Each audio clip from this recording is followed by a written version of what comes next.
So hello everyone and हमारी power BI की आज की क्लास में आप सभी का वेलकम। और हम लोगों ने पावर बीआई के अभी तक के अपने इस ट्यूटोरियल में 4 पार्ट्स कर लिए हैं और इन 4 पार्ट्स में हमने अपने पावर बीआई का इंट्रोडक्शन, अपने पहले डेटा सेट के साथ कनेक्ट करना और ज्वाइन का छोटा सा डेमो वहाँ पे लिया।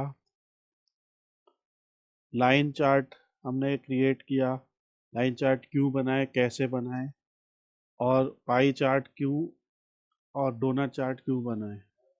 सो ये 4 चीज़ें हमने करी हैं और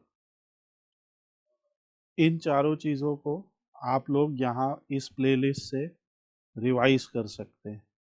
प्रभात, आपके लिए ये पूरा है यहाँ पे, ठीक है? तो जो भी चैप्टर में आपको प्रॉब्लम आएगी वो आप हमें बताइएगा ताकि हम लोग उसको दोबारा से एक बार डिस्कस कर सकें। नाउ आज का जो हम लोग का चैप्टर है वो है स्कैटर प्लॉट, ठीक है? हमने अपने लास्ट वीडियो में इसके ऊपर एक छोटा सा डिस्कशन किया था और आज हम लोग इसको कुछ अलग डेटा सेट के ऊपर परफॉर्म करेंगे और स्कैटर प्लॉट क्यों और कब बनाया जाता है ये देखेंगे। और मैं आपको एक सिंपल सी चीज़ बताऊं, जो स्कैटर प्लॉट है ये एक बहुत इम्पोर्टेंट प्लॉट है। जब कभी भी हम लोग ऐसे डेटा को एनालाइज कर रहे हैं जहाँ पे दो या दो से ज़्यादा न्यूमेरिकल डेटा कॉलम्स होते हैं, तो आज के जो डेटा सेट में हम पहला जो डेटा सेट देखने वाले हैं आज के एग्जाम्पल में वो है आइरिस डेटा सेट। तो पहले तो मैं आप लोगों को आइरिस डेटा सेट के बारे में बता देता हूँ। और हम लोग आइरिस डेटा सेट एक बहुत ही फेमस डेटा सेट है और इसका यूज़ जो है हम लोग सबसे ज़्यादा करते हैं मशीन लर्निंग के क्लासिफिकेशन के एग्जांपल्स में। सो यहाँ पे हमने डेटा सेट को रखा है आइरिस डेटा सेट। ये पहले तो आप देख लें, मैंने आप लोगों को पहले पेंगुइन्स डेटा सेट भी कराया है और पेंगुइन्स डेटा सेट जो है उसमें आप लोगों ने देखा था कि पेंगुइन के flipper length, bill depth, body mass और पेंगुइन का जेंडर इस टाइप से दिया था। पर ये डेटा कुछ उसी तरीके से, सबसे पहले ये आइरिस है क्या? आइरिस एक तरीके का फूल है, फ्लावर है, okay? Pushpa, iris is a Pushpa. और आइरिस के 3 स्पेशीज हैं, ये उनके नाम है। एक का नाम है सेटोसा, एक का नाम है वर्सी कलर और एक का नाम है वर्जिनिका। इतना पार्ट क्लियर है सबको? Yes sir. ये एक फूल है और उस फूल के 3 स्पीशीज है, 3 प्रजातियां हैं उसकी, ठीक है?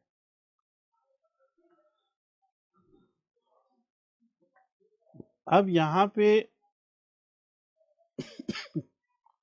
अगर हम आइरिस फ्लावर सर्च करते हैं तो आप देखेंगे ये फूल कुछ इस टाइप का होता है, ओके?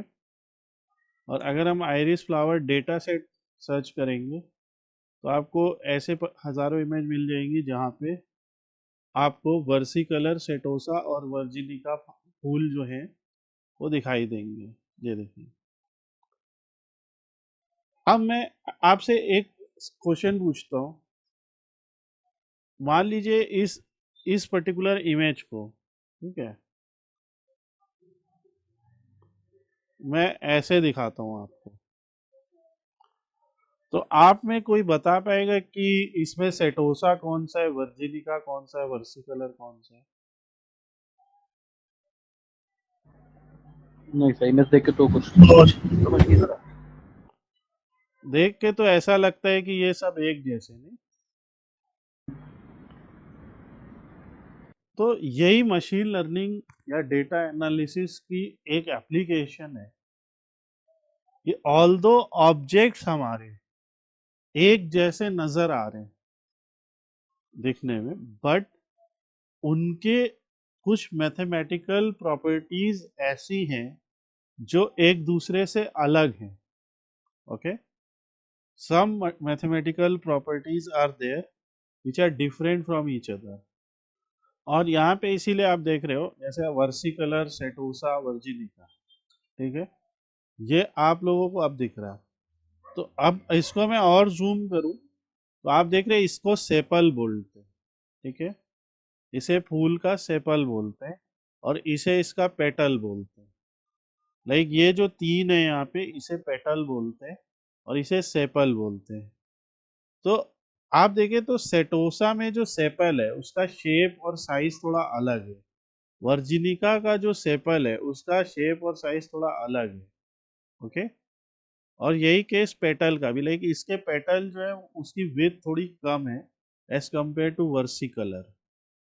सो इसी वजह से ये जो हमारा डेटा सेट है इस डेटा सेट में जो साइंटिस्ट है जो देखो एनालाइज कर रहे हैं इस डेटा को, तो उन्होंने जब डेटा को कलेक्ट किया तो डेटा को कलेक्ट करते समय उन्होंने लगभग लगभग 150 सैंपल्स लिए. 150 सैंपल्स लिए और 150 सैंपल्स में से उन्होंने हर एक सैंपल का, यानी फूल लिए, 150 फूल लिए उन्होंने, उन्हें में भी उन्होंने कहीं पे उगाए या किसी जंगल में गए या किसी बगीचे में, वहां से उन्होंने 150 फूल लिए जिसमें 50 सेटोसा है, 50 वर्सी कलर हैं और 50 वर्जिनिका फूल हैं. ये 50 50 50 करके 150 फूल हैं और सबको उन्होंने लिया और किसी वर्नियर कैलिपर या किसी भी मेजरिंग इंस्ट्रूमेंट की मदद से उनकी सेपल लेंथ, सेपल विड्थ नापी और पेटल लेंथ और पेटल विड्थ नापी और ऐसा नाप के उस फूल के आगे एक लेबल लगा दिया कि ये फूल सेटोसा है. ओके, और ऐसे करके फिर नापा और ऐसे करके नापने के बाद फिर एक लेबल लगा दिया कि ये वर्सिकल है. सो जो उन्हें पता था पहले से. तो जब डेटा में हमारे इनपुट्स, ये इनपुट्स हैं सारे, ये जितने भी आपको चार दिख रहे हैं ये इनपुट्स हैं. ओके, और ये अकेला आउटपुट है. तो जब हमारे डेटा में हमें इनपुट्स और आउटपुट पता होते तो इस टाइप के डेटा सेट को हम सुपरवाइज्ड मशीन लर्निंग का डेटा सेट बोलते हैं. क्या? Supervised machine learning. Supervised machine learning. Supervised machine learning में क्या होता है कि आपको इनपुट्स और आउटपुट के बारे में पहले से पता होता है कि अगर ये कॉम्बिनेशन गिरा तो इसका आउटपुट सेटोसा आएगा. अगर ये कॉम्बिनेशन हुआ तो सपोज कीजिए आप रैंडमली, आपको एक आयरिस फूल मिलता है और आप भी स्केल से वो नापते हैं और आपका ये आया आउट.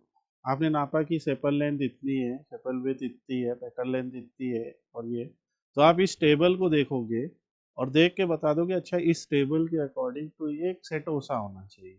ये सुपरवाइज मशीन लर्निंग कि कंप्यूटर को हम ये सिखा दें. इस तरह तो हमारा जैसे कहीं हमारा प्रॉफिट है, कहीं लॉस है, फॉर एग्जाम्पल या वैसे लेता हूँ 1+1 = 2, तो 1+1 हमारा इनपुट हुआ और जो 2 आया वो हमारा आउटपुट हुआ. हाँ, इसी तरीके से क्या ये सभी में एप्लीकेबल है ये? सब पूरी दुनिया में. Okay.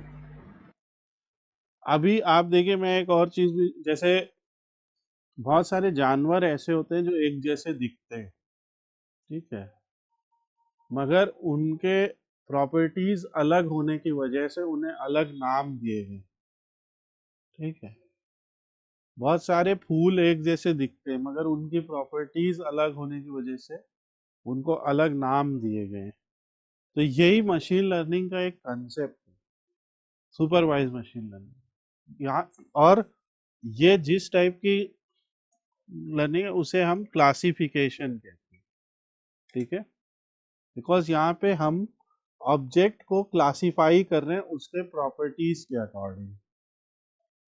और इसी सेम डेटा सेट में अगर सपोज ये कॉलम गायब है और सिर्फ आपको अब सवाल इस तरीके से आ रहा है कि आपको एक डेटा सेट दिया गया है और उस डेटा सेट में सिर्फ हमारे पास 150 फूल है, सिर्फ 150 फूल है, और उनके आपने पेटल लेंथ सेपल लेंथ वगैरह नाप लिए। अब आप बताइए कितने तरीके के फूल हैं। सवाल समझ रहे हैं आप? आपसे पूछा जा रहा है कि कितने ग्रुप्स बनेंगे। आपसे पूछा जाएगा कि कितने ग्रुप्स या कितने क्लस्टर बनेंगे, राइट। तो अब वो ग्रुप या क्लस्टर कैसे देखेंगे, वही हमारा आज का चैप्टर है, और वो कहलाता है स्कैटर प्लॉट। स्कैटर प्लॉट क्या होता है? ग्रुप या क्लस्टर होता है, राइट। अभी आपकी सब समझ में आएगा मैं क्या बोल रहा हूँ। तो इसके लिए सबसे पहले तो हम पावर बीआई ओपन कर लेंगे और किसी भी बीआई टूल की तरीके से हम पहले इसमें डेटा को कनेक्ट करेंगे। और हमारा डेटा क्योंकि एक सीएसवी फाइल है जो हमारा यहाँ पे सेव है और वो एक कॉमा सेपरेटेड वैल्यू फाइल है, इसलिए हम टेक्स्ट सीएसवी कनेक्टर ले लेंगे और जहाँ कहीं पे भी वो डेटा हमारा सेव है उस डेटा को वहाँ से लोड कर लेंगे। अब आपको एक चीज़ और याद रखनी पड़ेगी, यहाँ पे हमारे पास कुछ कॉलम ऐसे हैं जो हमारे न्यूमेरिकल हैं, 4 कॉलम न्यूमेरिकल है और एक कॉलम जो है यानी एक प्रॉपर्टी जो है फूल की वो कैटेगोरिकल है। कैटेगोरिकल मतलब ये एक तरीके का ग्रुप दर्शा रही है, ये उसको एक तरीके का लेबल दे रही है, ठीक है। अभी इसमें हमें कोई ट्रांसफॉर्म वगैरह कुछ भी नहीं करना है, हम सीधे इस डेटा को लोड कर लेंगे। तो पहला स्टेप आपने गेट डेटा किया, दूसरा स्टेप आपने लोड डेटा किया और यहाँ पे ये डेटा लोड हो गया, ठीक है। अगेन मैं कोई कंफ्यूज नहीं करना चाह रहा हूँ, बट ये टैब्लो खुला हमारे सामने, टैब्लो पब्लिक। तो क्योंकि हमारी फाइल एक टेक्स्ट सीएसवी है, टेक्स्ट को किया ऐसे लोड किया और ये हमारा डेटा लोड हो गया और अब हम शीट में चले गए। तो इधर देखो सारा लिख के आ गया, उसी तरीके से पावर बीआई में इधर लिख के आ गया, इसमें इधर लिख के आ गया लेफ्ट हैंड पे, इसमें राइट हैंड पे, ओके। इसमें हमने इसको लिया कोई ग्राफ बन गया। इसको बंद कर देते हैं, टैब्लू पढ़ नहीं रहे हम अभी। तो इसमें भी हमने इसको लिया और इसको लिया, कोई ग्राफ बन गया, बार ग्राफ, राइट। हमें बार अच्छा नहीं लग रहा है, हमने कहा पाई बनाओ इसको, पाई अच्छा नहीं लग रहा है, कहा डोनट बनाओ इसको। क्योंकि मैंने लास्ट वीडियोस में सिखाया है कि जब हम एक कैटेगोरिकल और एक न्यूमेरिकल डेटा को लेते हैं तो उसके साथ हम लोग ये सारे ग्राफ बना सकते हैं। जैसे फनल चार्ट मैं आगे बताऊंगा। तो मैंने अभी तक पाई चार्ट पढ़ा दिया है, डोनट चार्ट पढ़ा दिया है, ये बना सकते हैं। और बार चार्ट भी आप बना सकते हैं, चाहे वर्टिकल बार चाहे आपका हॉरिजॉन्टल बार। ये हमें अभी नहीं बनाना, बाद में हम आएंगे इसमें। तो ये तो हो गया एक सिंपल इंट्रोडक्शन जो हमने पिछला किया। अब आज का हमारा चैप्टर है स्कैटर प्लॉट। तो आप लोगों को याद रखना है स्कैटर प्लॉट दो न्यूमेरिकल डेटा के बीच में बनेगा और हमें उनका समराइजेशन नहीं करना है। We don't need summarization to plot scatter plot, ठीक है। एंड टू न्यूमेरिकल डेटा होने चाहिए इसमें, एक एक्स एक्सिस पे और एक वाई एक्सिस पे। एक्स एक्सिस पे एक, दूसरा वाई एक्सिस पे, ठीक है। अभी आपकी समझ में आएगा मैं क्या बोल रहा हूँ। तो सबसे पहले तो आपको यहां से स्कैटर चार्ट को ले लेना है, ओके। और ऐसे अपना उसको विड्थ और हाइट को एडजस्ट करके आप सेट कर लीजिए ऐसा। अब जब आप पावर बीआई के अंदर कोई भी प्लॉट या विजुअल, इसे विजुअल बोलते हैं, कोई भी विजुअल को हम यहाँ पे लेते हैं, ध्यान से देखिए।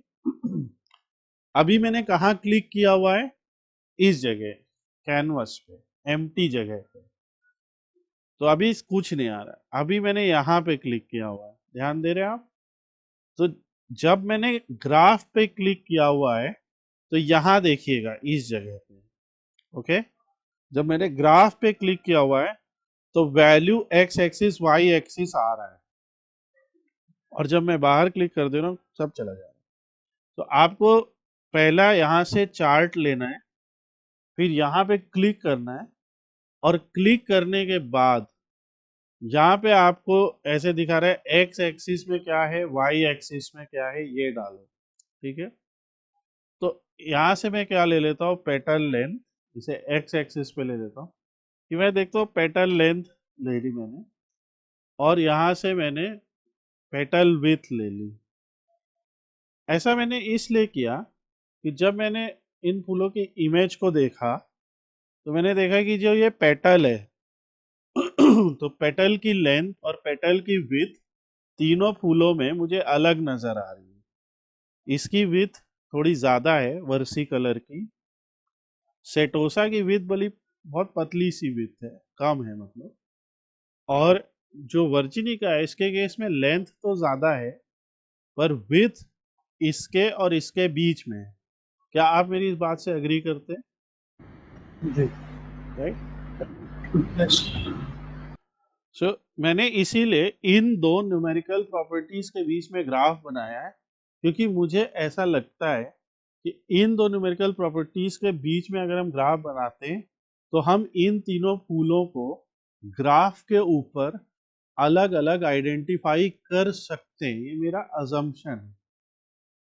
अब जब मैंने इसको किया तो एक बिंदु बन गया, एक पॉइंट बन गया, और इससे मुझे कुछ पता नहीं चल रहा है। ऐसा क्यों हुआ? ऐसा इसलिए होता है क्योंकि जो भी ये हमारे डेटा एनालिसिस के टूल हैं, जिन बच्चों को मैंने पहले टैब्लो पढ़ाया है उनने भी देखा है, और जो पावर बीआई पढ़ रहे हैं उनने भी देखा है कि इसमें बाय डिफॉल्ट जो ये न्यूमेरिकल वाले कॉलम होते हैं जिसमें सिग्मा लगा होता है उनका सम हो जाता है। देखो, दिख रहा है, उनका सम हो जाता है। तो ये सम जो हो जाता है ये क्या है, ये एग्रीगेशन कहलाता है या समराइज हो गया है, एग्रीगेट हो गया है। इसे हम कह दे रहे कि अब ये वाला कॉलम एग्रीगेट करके दिखाया जा रहा है। और भाई अगर आप 150 फूलों के पेटल लेंथ का सम कर देंगे तो वो एक ही वैल्यू आएगी, राइट? नहीं आएगी। जैसे आप यहाँ पे देखो, ये आएगा सम 563.7 और पेटल विड्थ का सम आएगा 179.9, ओके। तो ये 150 का जो होगा वो एक ही होगा, सम एक ही होगा, इस वजह से वो एक पॉइंट आएगा। भाई एक एक्स एक वाई मिलके देखो वही वैल्यू आ रही है, ठीक है। पर हम क्या करेंगे, यहाँ पे क्लिक करेंगे और कहेंगे इसे समराइज मत करो, डोंट समराइज, और इसको भी कहेंगे इसे समराइज मत करो, डोंट समराइज। अब ये हमारे सामने जो ग्राफ आ रहा है, अब मेरा आपसे क्वेश्चन है, आपको ये पूछा जाए कि इस ग्राफ को देख के आपको कितने गुच्छे या कितने क्लस्टर नजर आते हैं, बताइए। मुझे बहुत ध्यान से देखने पे दो नजर आते हैं, मुझे दो नजर आते हैं, राइट। एक ये वाले जिनकी पेटल लेंथ और पेटल विड्थ बहुत कम है ना। हाँ, और एक ये नजर आते जिनकी पेटल लेंथ और पेटल विड्थ ज्यादा है। ये समझ पा रहे कि नहीं बात आप? सो पेटल लेंथ और पेटल विड्थ के आधार पे ये 150 फूल है, यानी स्कैटर क्या रिप्रेजेंट कर रहा है, यहाँ एक एक डॉट यानी एक एक स्कैटर पॉइंट एक एक फूल को रिप्रेजेंट कर रहा है। ये कोई फूल है जिसकी पेटल लेंथ इतनी है, पेटल विड्थ इतनी है, ओके। और ये एक्चुअली में हमारे डेटा में है यहाँ पे कहीं, और ऐसा है। तो जब हम इसकी इमेज पे जाते हैं तो हम देखते हैं कि जो सेटोसा है इसकी लेंथ भी छोटी है और इसकी विड्थ भी छोटी है पेटल की, राइट। और वर्सी कलर ऐसा है, इसकी विड्थ ज्यादा है, दिख रहा है, इसकी विड्थ ज्यादा है। तो मेरे अजम्पशन के हिसाब से विड्थ ज्यादा क्या है, यहाँ कहीं नजर आ रही है इस जगह, राइट। तो अगर मैं इसका एक छोटा सा स्क्रीनशॉट लेता हूँ तो मुझे ऐसा लगता है कि विड्थ ज्यादा कुछ इस जगह नजर आ रही है मुझे, राइट, ऐसा।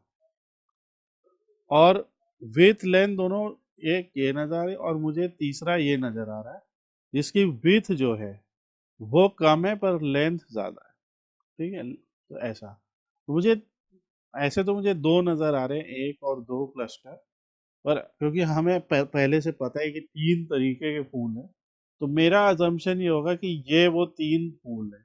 और अब अपने इस कथन को, अपने इस स्टेटमेंट को जस्टिफाई और प्रूव करने के लिए आपको फाइनली क्या करना है, जो लेजेंड होता है, लेजेंड क्या होता है, कलर। लेजेंड यानी कि आप अभी सोच सकते हैं कलर, ठीक है। तो अगर हमारी कोई कैटेगरी है यानी कोई कैटेगोरिकल वेरिएबल है तो उसे हम लेजेंड में ले आते हैं, ठीक है। तो जो लोग टैब्लो के रेफरेंस से आ रहे हैं उनके लिए ये कलर है, और बाकी के लिए आप इसे लेजेंड में कैटेगोरिकल को ही डालेंगे। तो ऐसे आप रखिए, ये देखिए आप, सबसे छोटा वाला सेटोसा हो गया, फिर वर्सी कलर हो गया, फिर वर्जिनिका हो गया। Is it clear?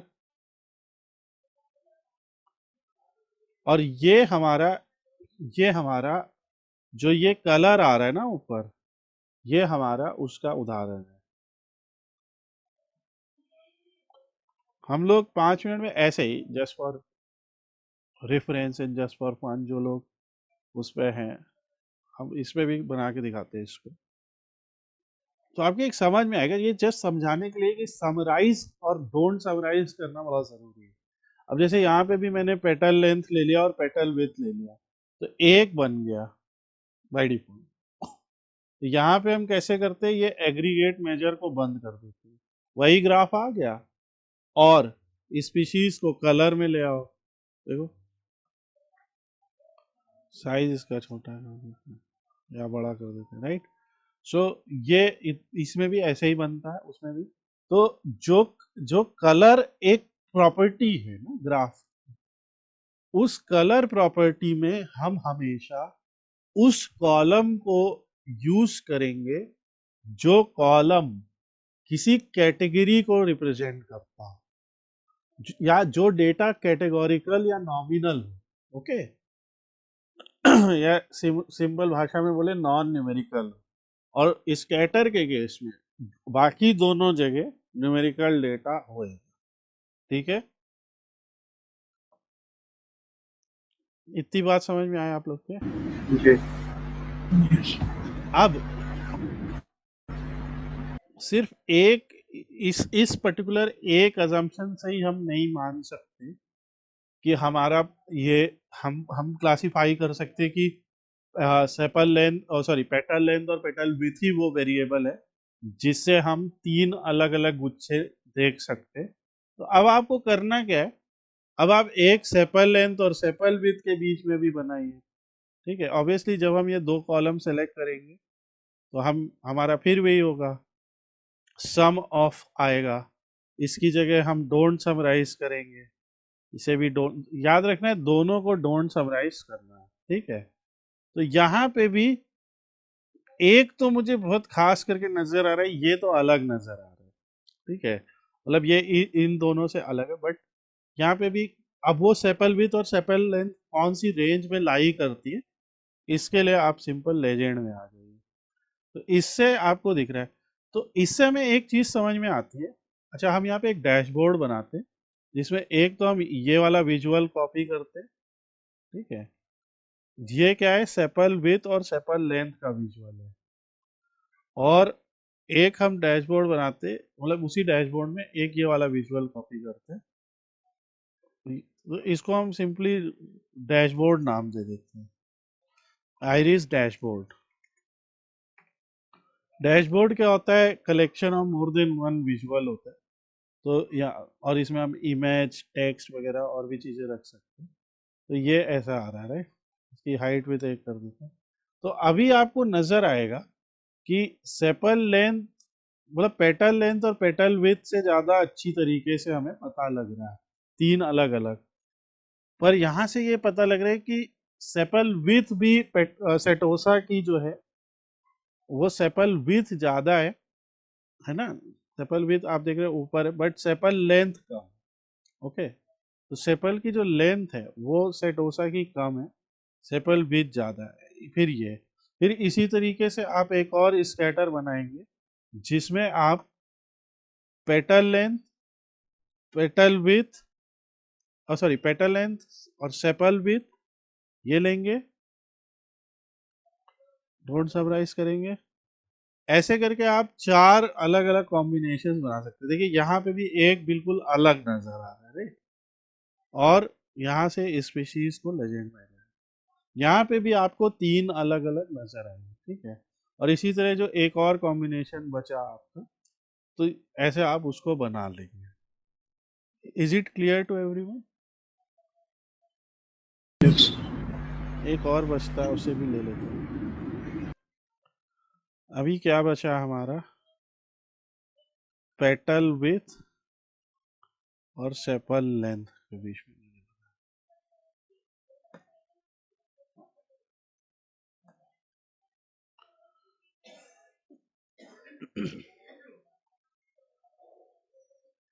सो ये जो हम ओवरऑल देख रहे हैं इस ग्राफ को, इससे हमें एक आइडिया हो जाता है कि सेटोसा को आइडेंटिफाई करना बड़ा आसान है।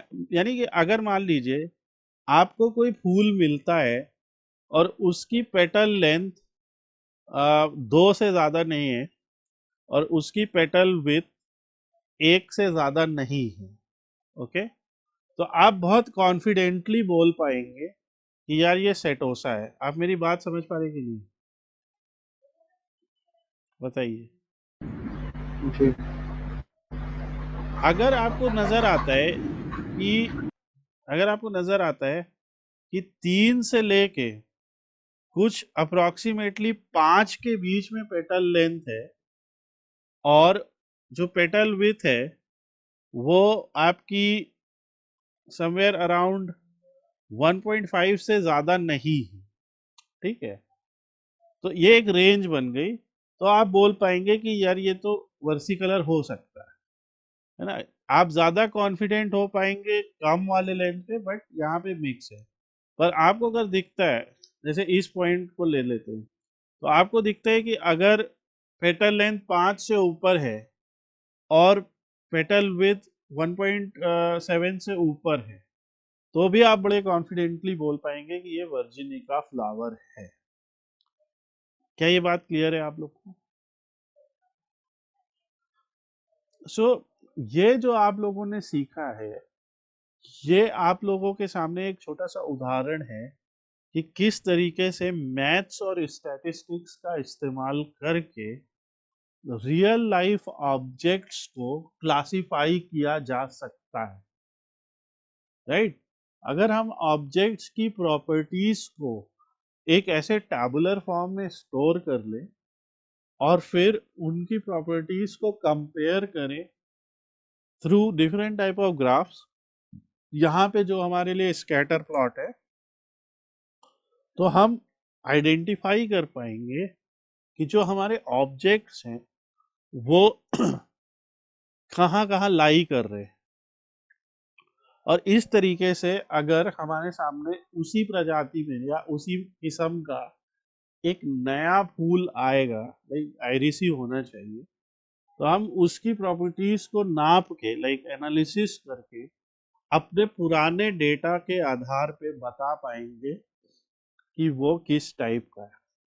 ये समझ रहे हैं आप, राइट? तो ये हमारा आइरिस का एग्जाम्पल, मैं आइरिस नाम से सेव कर लेता हूँ। अब ये आप लोगों का ये स्कैटर प्लॉट है, ये हमारा स्कैटर प्लॉट है। और मैं एक और एग्जाम्पल दिखाता हूँ आप लोगों को, जहाँ पे अगेन हमारे पास न्यूमेरिकल और नॉन न्यूमेरिकल डेटा होता है, और उस पे हम लोग जो है काम करेंगे।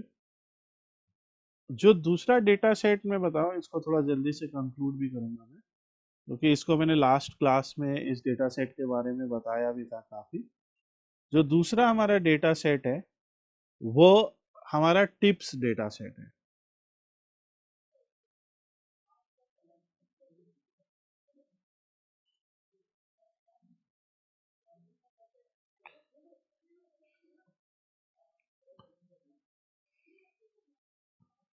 एक मैं इसको डाउनलोड कर लेता हूँ। अब सबसे पहले आप इस डेटा सेट को देखिए, मैं जल्दी से समझा देता हूँ ये क्या डेटा सेट है। ये एक रेस्टोरेंट का डेटा सेट है। रेस्टोरेंट में जो लोग खाना खाने आते हैं, तो एक वेटर ने कुछ 250 लोगों का डेटा स्टोर किया। ये अप्रोक्सीमेटली 244 है, तो कुछ 244 लोगों का डेटा स्टोर किया। जब उन्होंने खाना खा लिया तो उनका कुछ टोटल बिल हुआ था, लाइक 16.99 इनका बिल हुआ, और इन्होंने $1.01 टिप दिया उस वेटर को। ये फीमेल थी, स्मोकर नहीं थी। जिस दिन इन्होंने खाना खाया वो संडे था, और इन्होंने डिनर किया, और ये और इनके साथ में कोई एक और, यानी 2 लोग आए थे खाने। तो ये डेटा सेट के वैल्यूज आपको क्लियर हैं सभी को?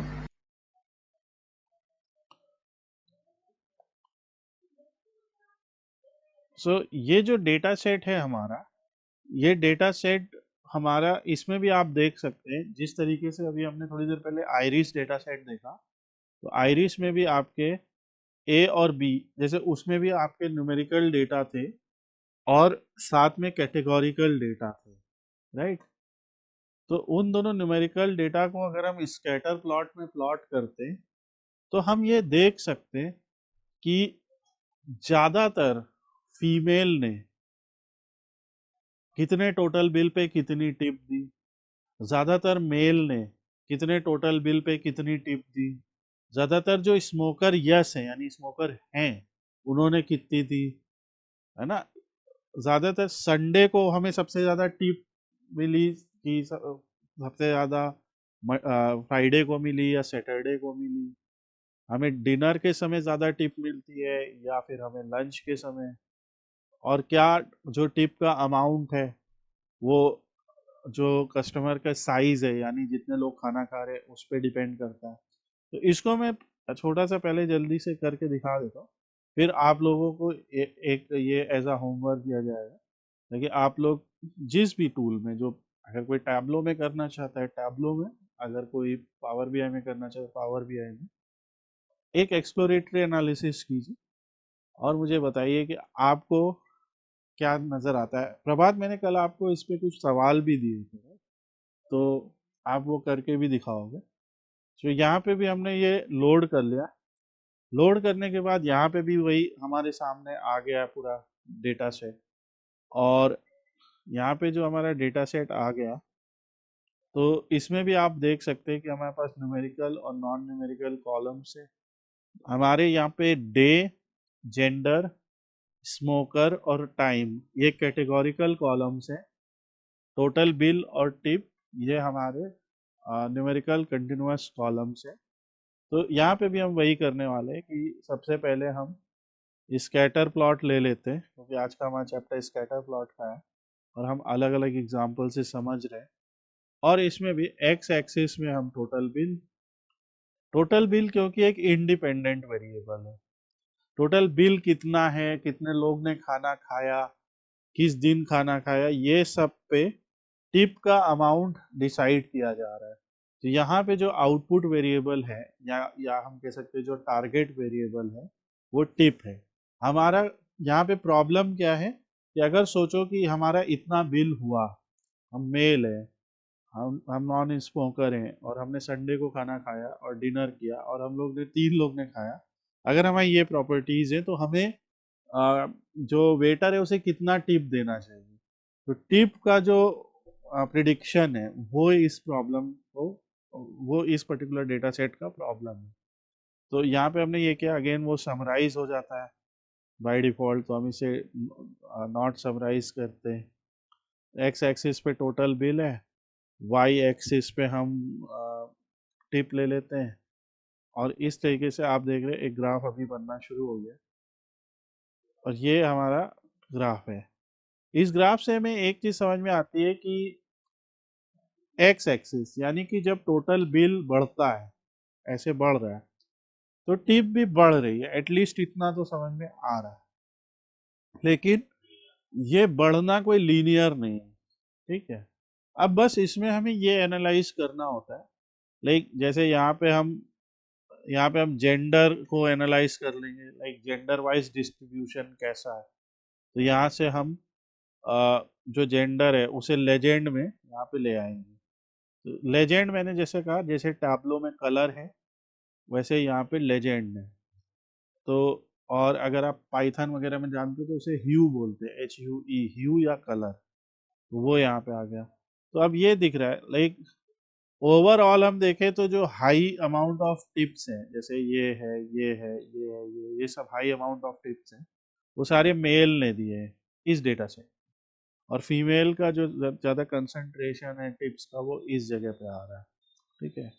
ये एक है, इसी को हम डुप्लीकेट कर सकते हैं।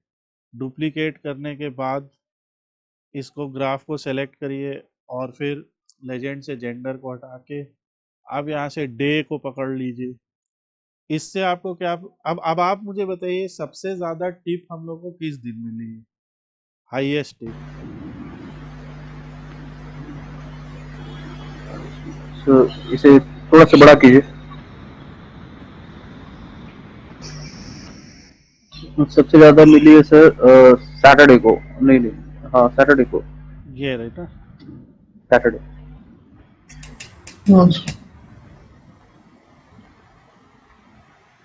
तो यहाँ पे जो सवाल के जवाब हम दे सकते हैं, सबसे ज्यादा किस दिन मिली है, सबसे कम किस दिन मिली है, और एक तरीके से आप ये भी देख सकते हैं ऑन एन एवरेज सबसे ज्यादा कस्टमर्स किस दिन खाना खाने आए। अब जैसे खाली सैटरडे देखना है तो क्या करें, ये क्योंकि ये ग्राफ इंटरैक्टिव है, इस पर क्लिक कर दीजिए, तो आप देखेंगे कि बाकी के जो डेटा पॉइंट्स है वो ग्रेड आउट हो गए और सिर्फ सैटरडे हाईलाइट हो गया, ठीक है। इसी तरीके से ऐसे आप ग्रेड आउट और हाईलाइट करके भी देख सकते हैं। सेम यहाँ पे भी लेट्स से मेल को ही देखना है तो इस तरीके से दिख रहा है। ऐसे हमें समझ में आता है कि ओवरऑल मेल ने ही ज़्यादा खाना खाया है। और इसको काउंट करने के लिए हम क्या कर सकते हैं कि जैसे हमने यहाँ पे ले लिया जैसे जेंडर, ठीक है, मेल फीमेल, और फिर दूसरा हमने यहाँ पे टोटल बिल ले लिया। तो ये एक हमें समराइज करके भी दिखा देगा कि मेल के केस में टोटल है 3256 और फीमेल के केस में 1570, जो टोटल बिल है, सम ऑफ टोटल बिल है, वो इतना है। और इसको हम किसी ग्राफ में भी दिखा सकते हैं अगर हम दिखाना चाहते हैं। तो अब ये आप लोगों के आज की प्रैक्टिस का काम है, तो आप इसको प्रैक्टिस कीजिए और मुझे स्कैटर प्लॉट्स आप बना के दिखाइए। और मैंने आपको जो है, अगर आप लोग किसी भी डिफरेंट डेटा सेट पे काम करना चाहते हैं तो एक ये बड़ा अच्छा रिपोजिटरी है गिटहब का, जिसमें सीबॉर्न है, ये माइकल वॉस्कॉम का। तो इसमें आपको ये दिखेगा कि जो सीबॉन के डेटा सेट्स हैं ये सारे, ठीक है, वो सारे आप लोगों को चाहिए तो मैं एग्जैक्टली डेटा सेट्स वाला निकाल के दिखा देता हूँ।